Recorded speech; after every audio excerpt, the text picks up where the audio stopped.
I finally got time to talk about Fantastic Four. San Diego Comic-Con was crazy. I was running around like a chicken without a head. But now, let's talk about FF. Spoilers incoming.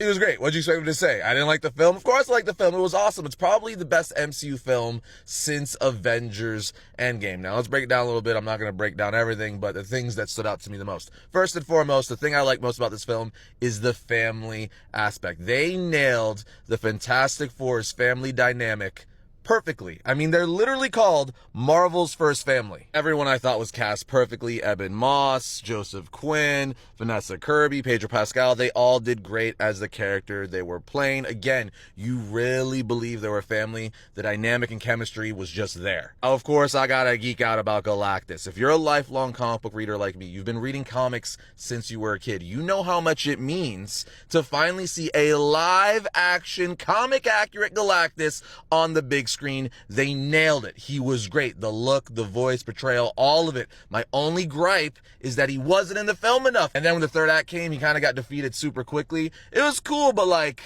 I wanted more of a spectacle, which kind of goes into one of my gripes. The movie was shockingly slow at a lot of points, at least I thought. Like, I didn't expect it to be, that slow. I thought there was going to be a lot more happening. Again, I still think it's one of the best MCU films since Endgame, potentially the best, but it was a little slow. And we got Julia Gardner playing the Herald of Galactus, Shia LaBeouf, Silver Surfer. I think she did a great job. I thought the character was great in the film. However, after seeing it, I'm like, why not Norrin Radd? Because now that I've seen the movie, there's nothing in the movie that suggests why it had to be this version of Silver Surfer and not Norrin Radd. So it's like, why didn't you just give us Norrin Radd, the Silver Surfer we all know from the comics, and then you probably would have had that much more hype. Overall, I really enjoyed the film. Do I have some gripes? Sure, but they weren't enough to make me not enjoy the movie. I think Stan Lee and Jack Kirby would be ecstatic that they finally got Marvel's First Family right on the big screen.